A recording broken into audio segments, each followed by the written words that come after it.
The chamber hummed with a low, resonant murmur as representatives of countless species gathered. Towering beings of crystalline forms refracted the ambient light, reptilian emissaries flicked their tongues in irritation, and feathered diplomats exchanged telepathic whispers. The air shimmered with authority, the atmosphere dense with importance. At the center of the assembly floated the speaker, a luminescent entity whose voice resonated in tones that bypassed ears and resonated directly in minds. "The matter before us," the speaker intoned, "is the inclusion of the humans into our coalition. Their potential contributions are under review." A snort echoed from a scaled diplomat, its sharp teeth glinting. "Potential? They are fragile creatures. Their homeworld barely qualifies as civilized." A multi-limbed, insectoid representative clicked in agreement. "Their technology is rudimentary. Their biology is an evolutionary misstep. No claws, no armor, no psionic abilities worth noting. What value do they bring to this assembly?" The murmurs grew louder, an unspoken consensus building. Humans were curious, perhaps even amusing in their odd adaptability, but hardly formidable. Then, the human representative entered the chamber. Clad in simple but sturdy attire, the Marine moved with a deliberate stride that seemed almost lazy but revealed a soldier's discipline. His eyes, sharp and assessing, scanned the assembly as if cataloging each alien present for potential threats. He carried himself without fanfare, his presence drawing no applause and little attention, save for a few curious glances. One of the crystalline beings tilted toward the Marine. "This is their chosen emissary? Surely this is a joke." The Marine smirked faintly but said nothing, standing at ease with his hands clasped behind his back. The dismissive remarks didn't seem to faze him. The speaker addressed the Marine directly. "Human, we welcome your presence. You may present your case for inclusion. Be aware that your world's application is met with significant skepticism." The Marine nodded, his voice even and calm. "We expected skepticism. It's only natural when you judge by surface appearances." A reptilian diplomat hissed. "Surface appearances are enough. Your kind is unimpressive." The Marine raised an eyebrow, his smirk deepening. "Unimpressive? Maybe. But we've learned not to underestimate anyone. That's a lesson we learned the hard way, over and over again." The assembly fell into uneasy silence, the Marine's tone carrying a weight that seemed at odds with his casual demeanor. The speaker inquired, "And what does humanity offer, aside from adaptability? Why should we consider your kind as equals?" The Marine's smirk faded, replaced by a neutral expression.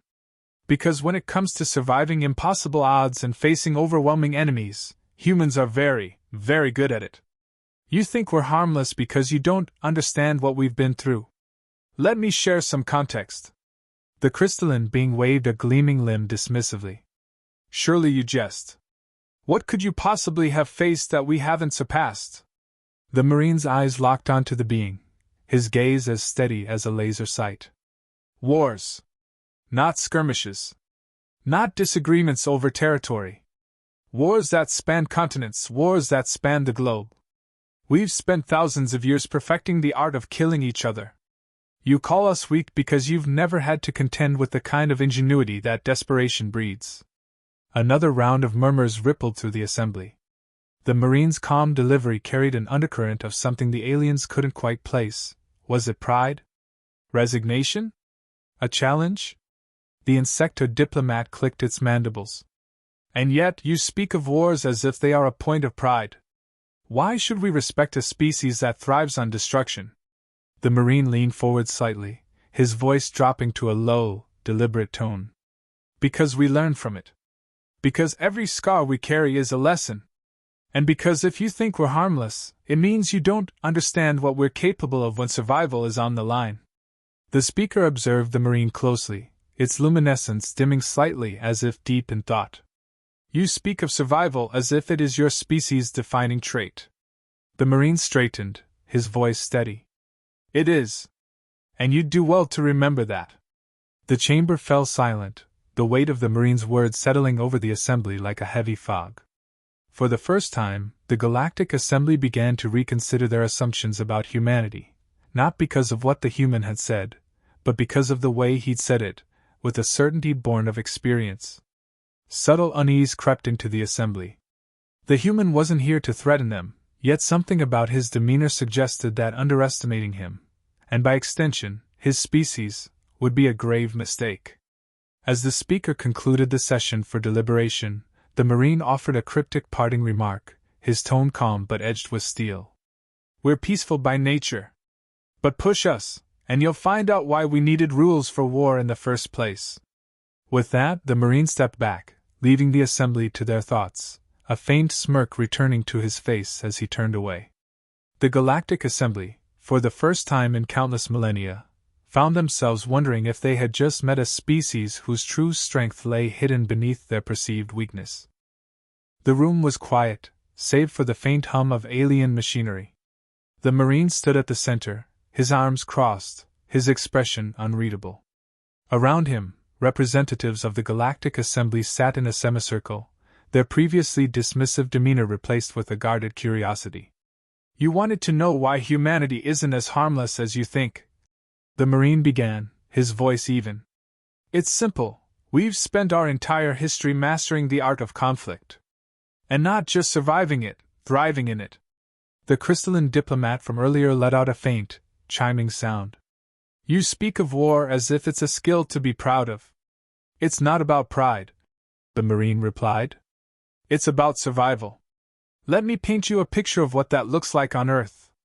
He gestured vaguely, as if conjuring the memories from thin air. "Start with the First World War. Over a century ago, the nations of Earth dragged themselves into a conflict that spanned the globe. Millions of soldiers marched into trenches, where death wasn't just a possibility, it was a certainty. Machine guns, chemical weapons, artillery barrages that could flatten cities. It was chaos, and it didn't end until the world was broken." The insectoid representative clicked its mandibles. "Trenches? This seems primitive." "Sure," the Marine said with a shrug. "But we learned. 20 years later, we had a second war. This time, the stakes were higher. Armies were larger. Tanks, aircraft, submarines, whole cities reduced to ash by firebombs. Then, we developed the atomic bomb.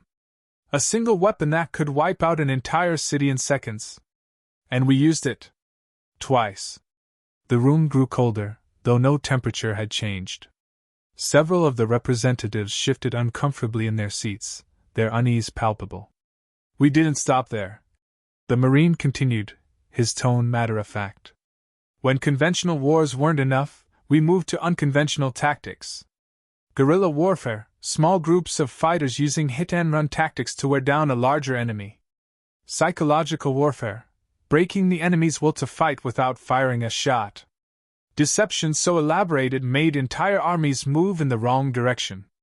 A feathered alien tilted its head. "This creativity you describe, it borders on madness." "Sometimes it was," the Marine admitted. "But madness has its uses.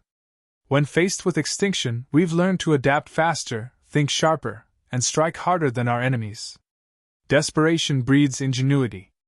The crystalline being shifted its form slightly, its glow dimming. "And yet you created rules to govern this madness?" "War crimes," the Marine said, nodding. "Rules we came up with to limit the worst of it. No chemical weapons. No targeting civilians. No torturing prisoners. Sounds noble, right? Except those rules only exist because we pushed so far past them that we needed laws to remind us where the line was." The insectoid's mandibles clattered again, this time in apparent disbelief. "You require laws to restrain yourselves from destroying one another completely?" The Marine's gaze hardened. "When you've faced wars so brutal they threaten to destroy not just one nation but the entire species, you figure out ways to pull back. But the thing about rules? They're only followed when it's convenient. History's full of examples where survival meant ignoring the rules entirely." He paused, letting his words sink in. The silence was thick, almost suffocating. Then he leaned forward, his voice dropping slightly. "You think we're weak because we don't have claws or psychic abilities. But let me tell you this, no one fights dirtier than a species that's spent millennia perfecting the art of survival. You see warfare as a last resort, For us, it's second nature. The reptilian representative hissed softly, its voice tinged with a mix of skepticism and fear. If your kind is so ruthless, how have you not destroyed yourselves? The Marine allowed a small, bitter smile. We've come close. Too close. But that's the thing about humans, we're good at walking the edge without falling over. For every war we've fought, we've learned something. How to endure. How to adapt. How to win. He straightened, his tone becoming matter-of-fact again. We've fought enemies bigger than us, stronger than us, smarter than us. Every time, we've figured out how to overcome them. Not because we're the best fighters or the smartest strategists, but because we refuse to lose. It's that simple. The room remained silent, the alien representatives exchanging uneasy glances. The Marine's calm delivery, paired with the brutal honesty of his words, left them reeling. Finally, the speaker's voice broke the stillness. You claim adaptability and ruthlessness as virtues, yet they come at a great cost. Are you not haunted by what your kind has endured? The Marine's expression softened, just slightly.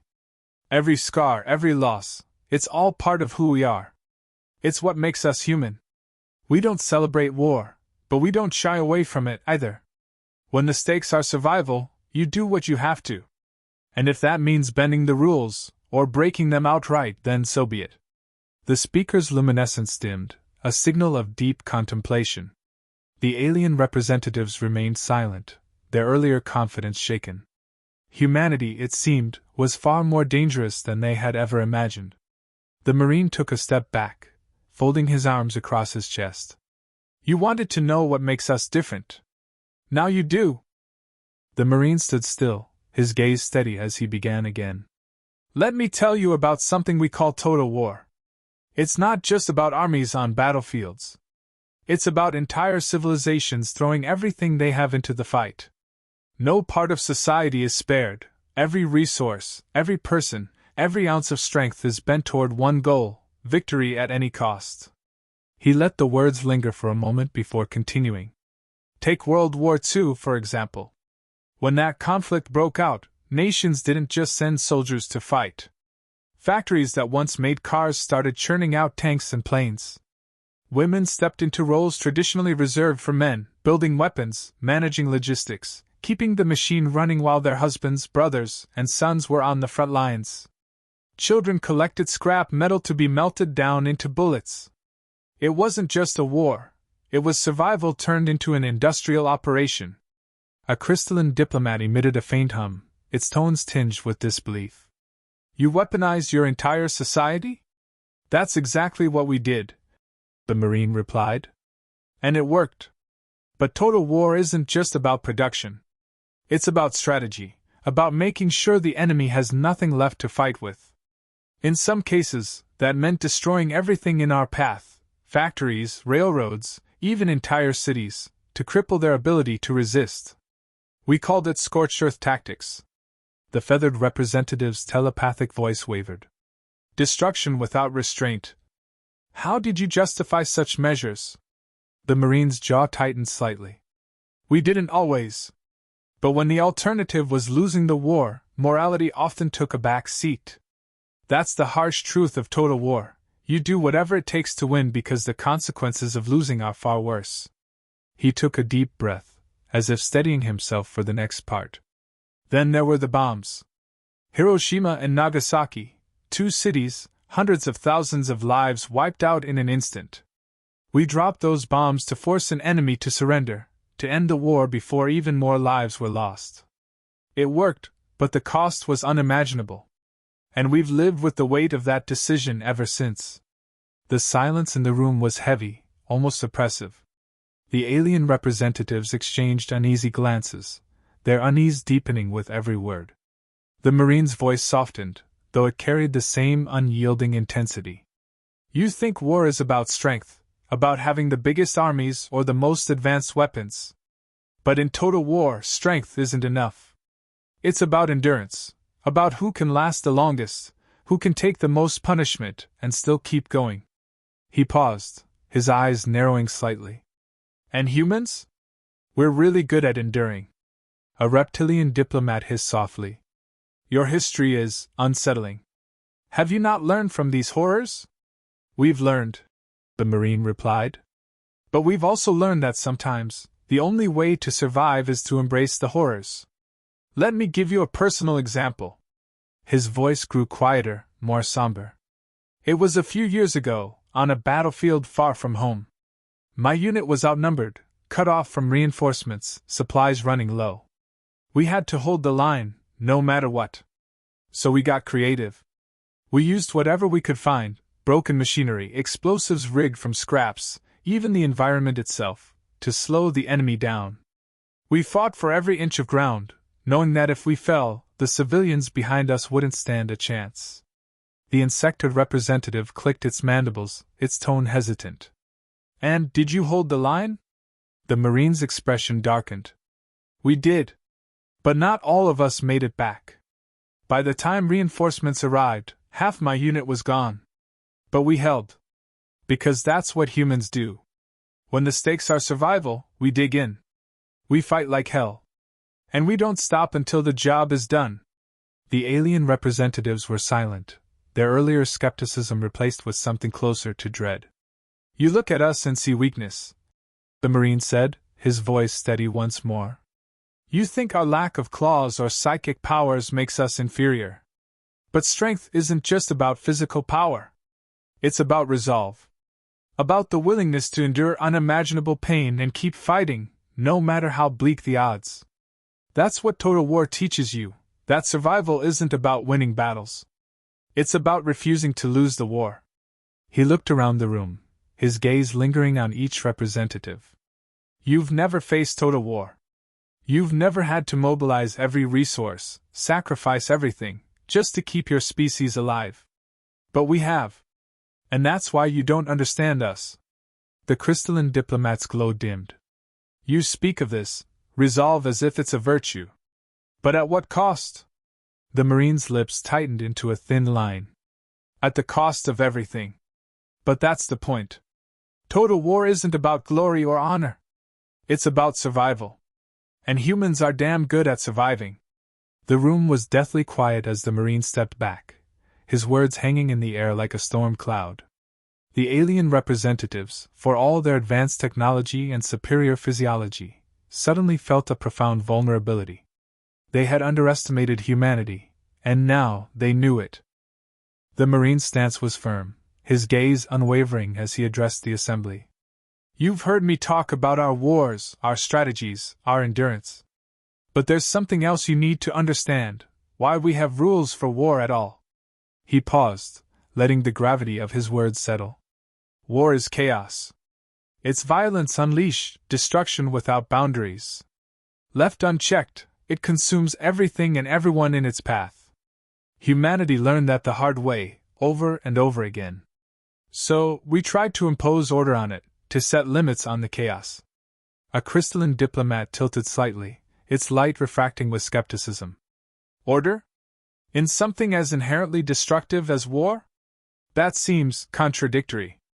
It is, the Marine admitted. But contradictions are part of who we are. We created treaties, documents like the Geneva Conventions, to draw lines even in the darkest moments. No targeting civilians, no torture, no using weapons that cause unnecessary suffering. It was an attempt to say, even here, there are things we will not do.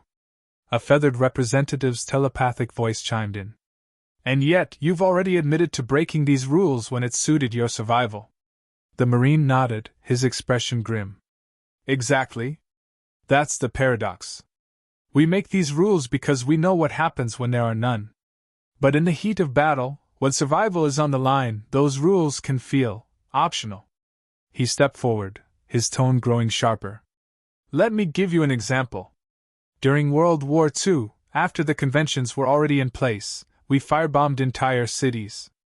Civilian populations were devastated. Technically, that violated every principle those treaties stood for. But at the time, the justification was simple. If it shortened the war, it was worth it. The insectoid diplomat clicked its mandibles, its tone tinged with unease. You justify atrocities for efficiency? The Marine's eyes hardened. I don't justify it. I explain it. When you're standing on the brink of annihilation, the line between right and wrong gets blurred. What matters is survival, and sometimes that means doing things you'd never consider in peacetime. The reptilian representative hissed softly. And yet you continue to create these rules. Why, if they are so easily broken? Because we have to try, the Marine said, his voice softer now. Without rules, there's nothing to stop war from consuming us completely. The Geneva Conventions, the rules of engagement, they're our way of saying, this far, no further. Even if we fail, even if we break them, they remind us of what we're supposed to be fighting for. The room was silent for a moment, the alien representatives absorbing his words. Then the speaker's resonant voice echoed. And what happens when the enemy does not follow your rules? Do you abandon them as well? The Marine's gaze turned steely. Sometimes, yes. That's the ugly truth. If your enemy ignores the rules and you stick to them, you're at a disadvantage. And when it's your people's lives on the line, you do what you have to. But here's the thing, breaking the rules comes at a cost. It leaves scars, not just on the battlefield, but on those who fight and on the society they return to. The feathered representative tilted its head, its voice laced with curiosity. And you, human? Do you bear such scars? The Marine's face darkened, his voice low and steady. Everyone who's fought does. You carried the weight of what you've done, the decisions you made in the moment. You tell yourself it was necessary, that you didn't have a choice. But deep down, you always wonder if there was another way. He looked around the room, his gaze piercing. And that's the question I have for you. You think you're above all this. That your advanced civilizations, your technology, your principles make you better than us. But tell me, what would you do if you were pushed to the brink? If your people were facing extinction, would you stick to your rules? Or would you do whatever it takes to survive? The crystalline diplomat's glow dimmed, its voice hesitant. We have not faced such a situation. Our conflicts have always been limited, contained. Then you don't know, the Marine said simply. You don't know what you're capable of until you're staring down annihilation. We've been there, more times than I care to count. And every time, we've had to decide, do we stick to our ideals, or do we throw them aside to survive? The room was heavy with tension, the alien representatives grappling with questions they had never considered. The Marine's voice softened again, tinged with both sadness and resolve. That's the thing about humanity. We try to be better, to rise above the chaos. But when survival is on the line, we do what we must. And afterward, we pick up the pieces and try again. It's not perfect, but it's who we are. The speaker's light flickered, a sign of deep contemplation.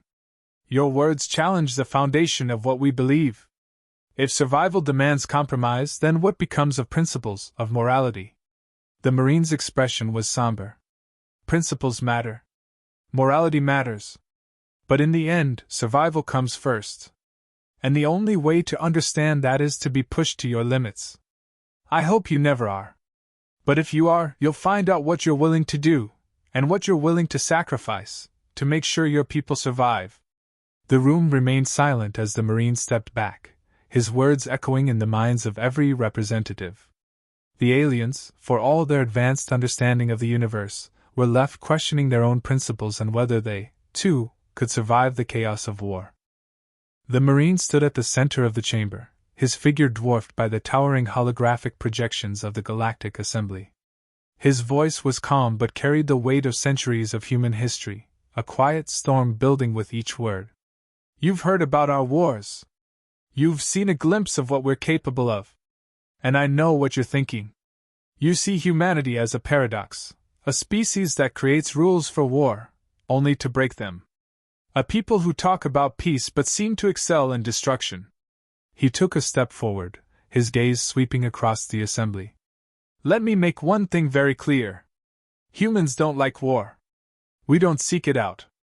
Most of us would rather live quiet, peaceful lives. We prefer cooperation over conflict, creation over destruction. That's who we are at our core. The assembly murmured softly, alien voices exchanging fragments of thought, hesitant and uncertain. But, the Marine continued, his voice sharpening. If you back us into a corner, if you threaten what we hold dear, you'll see a different side of us. When our survival is on the line, we fight. And when we fight, we don't hold back. The crystalline diplomat emitted a faint hum, its glow pulsing unevenly. Your history suggests you are relentless. But surely, in this age of interstellar diplomacy, such violence is unnecessary. The Marine's lips curved into a grim smile. That's the hope, isn't it? That we've evolved past the need for violence. But hope doesn't guarantee survival. And history has taught us one thing above all: when survival is at stake, hope alone isn't enough. His voice deepened, the calm exterior giving way to an undercurrent of intensity. You've never seen a species like ours in full force. You can't imagine what it's like when every ounce of ingenuity, every resource, and every person is dedicated to one singular purpose: winning. Wars aren't just fought on battlefields. They're fought in the mind, in the economy, in the very fabric of society. When we commit everything. The reptilian diplomat hissed softly, its gaze unblinking. Are you threatening us, human? No, the Marine replied evenly. I'm warning you. Don't mistake our preference for peace as weakness. Don't assume our willingness to cooperate means we're incapable of defending ourselves. If you push us, if you force our hand, we'll fight with everything we have. And you won't be prepared for what that looks like. A silence fell over the chamber, heavy and unbroken, as the alien representatives exchanged uneasy glances. The Marine's words hung in the air like the echo of distant thunder, a storm waiting to break. He stepped back, his posture relaxed but his presence commanding. We're not your enemies. We're not looking for a fight. But if you bring one to us, don't think for a second that you'll dictate how it ends.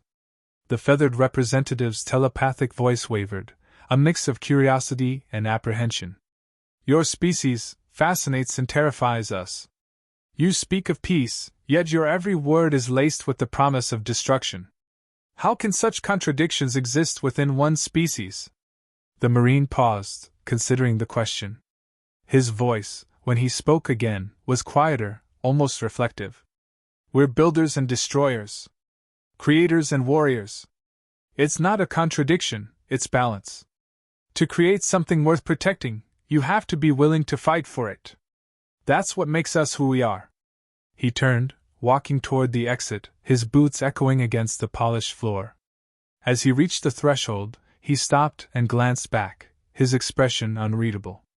Remember this: humanity's greatest strength isn't our technology or our weapons.